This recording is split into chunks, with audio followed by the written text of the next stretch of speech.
How would you evaluate your freshman LLBs right now? Pleasantly surprised. Sean Ward has been great. The burst that we saw on tape and the activeness off the edge and pass rush and blitzing has been very, very good. He definitely has that. Stronger than I thought he was going to be. He was here with us a bunch this summer, and then he had some stuff at the end of summer that he left us for a week or two. I was worried about him coming back in shape. He's a little bit overweight, but he's kept his burst. Coach Kennedy, the work that they had done was really good. Brandon Alexander is extremely very athletic, as athletic as we saw on tape.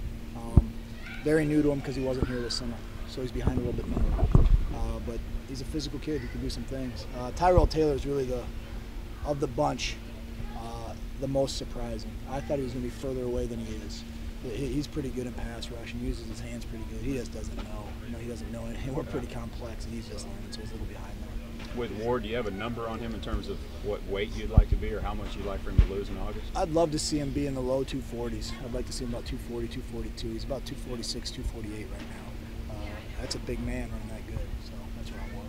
Does Taylor have enough weight to play this year, or is he going to need a redshirt year?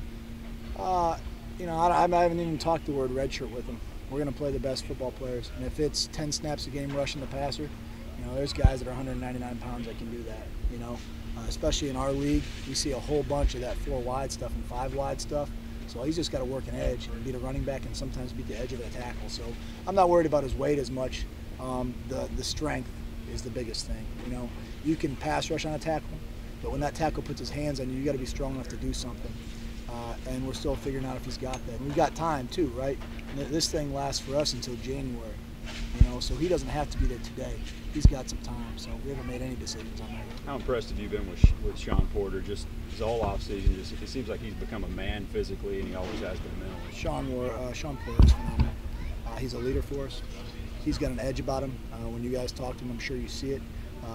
I like guys that don't smile a lot on our football field. He doesn't smile. He leads. He goes and plays. What is the thing that impresses you most about Caleb Russell? His consistency. Every day he just works. There is not a day that he hasn't worked since I've been here. And I can't say that about anybody else I've coached while I've been here. Even Sean Porter, as good as he is, he's had bad days. Caleb Russell hasn't had a bad day. Every day he's out there and he does the same thing. What does that say about his character? He's a phenomenal character. And I think that's our team though right now. Our team's got great character. For offensive guys, you look at those offensive linemen, they're over there working their butt off, and they knock a defensive guy down. They're the first one lifting him up off the ground. When you got punks on your team, you got guys that aren't great kids.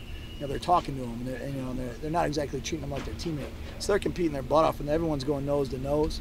But these guys are out there about each other. It's pretty impressive. Do you think the competition could help a guy like Demontre more? Yeah, absolutely. Competition's the best thing that Demontre needs. He's a special football player. To have other guys pushing him, it's a good thing. Are you seeing him taking steps mentally and on the field, off the field? Yeah, I'm stressing him as much as anybody. He only played Joker really last year. He only played the boundary spot. And as our defense progresses and those guys are in different spots this year, Jokers are playing Sam and Sams are playing Jokers. They have to learn a little bit more. So he's being pushed to the limit right now with what he can do. Can you talk about just guys moving over and how much grasping the concept is going to be important to you? We teach both the Joker and the Sam how to play both sides. That way you can always get your best football player on the field. You have a depth chart at Sam. If your number 1 Sam goes down, you don't want to have to play the number 2 Sam if he's not the best guy. So we're doing that, and with that, the learning curve is much slower because they're learning twice as much information if they're learning both positions.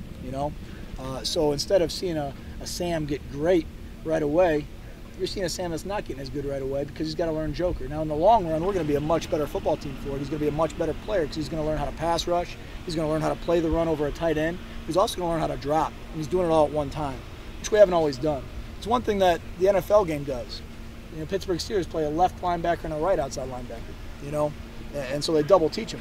So you can't get schemed because you have a good guy on the left, you have a good guy on the right. They can all do the same things. That's going to help us. That's going to help us in the long run. Anything else for Coach Toth?